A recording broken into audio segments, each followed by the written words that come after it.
Anne is said to have given Harry the cold shoulder when he returned to the UK in April for Prince Philip's funeral, after the Sussexes hit out at the firm in their bombshell Oprah Winfrey interview.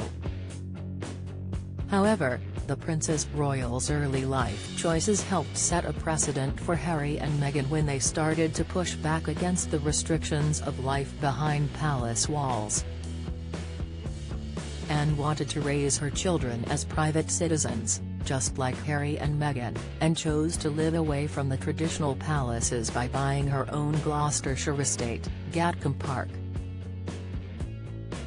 Similarly, the Sussexes chose to leave Kensington Palace estate less than a year into their marriage and relocate to a more private home in Windsor, Frogmore Cottage. In his book Princess Anne, a biography, Nicholas Courtney explained how the Princess Royal bucked the trend repeatedly when it came to setting up her family life. Mr. Courtney claimed that journalists and biographers who visit Gatcombe for the first time are still struck by the informality of the place. He continued, that they should use such expressions as the most unroyal of royal households presuppose they put them down to a life of footmen in knee breeches and powdered wigs, a butler in a morning coat and wing collar and a series of gilded drawings. Gatcombe did also make headlines earlier this year after the Princess Royal shared a photograph of herself watching the rugby at home. Royal watchers were amazed at the homely setting, while others even went as far as to call it cluttered. Meghan and Harry reportedly made their first home together, Nottingham Cottage in Kensington Estate, as comfortable and chic as possible, according to the biography Finding Freedom.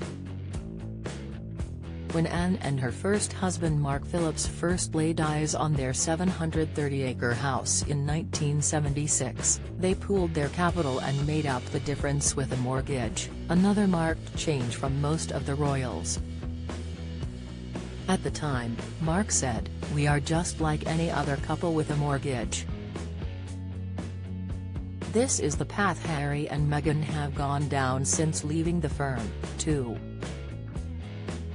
They bought a $14.65 million, £11 million, sprawling mansion in California, in the secluded community of Montecito, but reportedly took out a $9.5 million mortgage, £6.8 million, to buy it for the 7.4-acre property.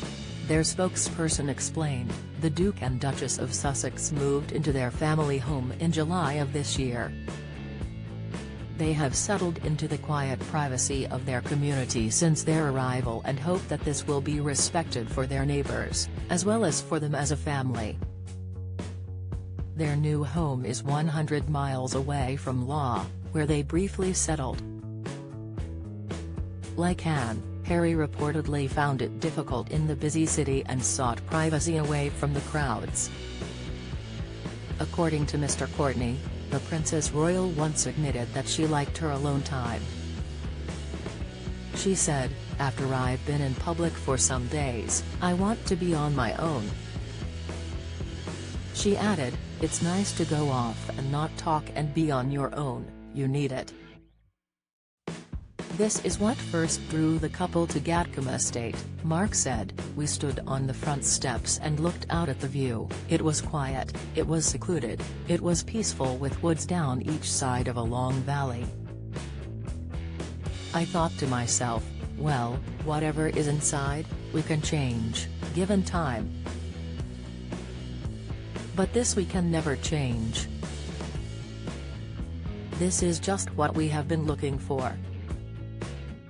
Harry and Meghan even tried to keep the location of their new home a secret for several months when they first relocated out of LA. Yet, Anne has been praised for her unwavering dedication to the crown while the Sussexes have faced intense backlash since leaving their royal duties behind last year. Anne's first husband Mark also turned down the Queen's offer of a royal title, preferring to use his army prefixes, while their children, Peter Phillips and Zara Tindall, were raised without any titles. During their interview with Oprah, Both Meghan and Harry said they had been deeply hurt when it seemed their firstborn Archie was not going to have the title of a prince when he was born, and therefore would not have the accompanying security. There is also widespread speculation over whether Prince Charles told the couple he would change legislation so Harry and Meghan's children, Archie and Lilibet, still do not become prince and princess even when their grandfather inherited the throne. Princess Anne, a biography by Nicholas Courtney, was published in 1986 by Weidenfeld and Nicholson and is available here.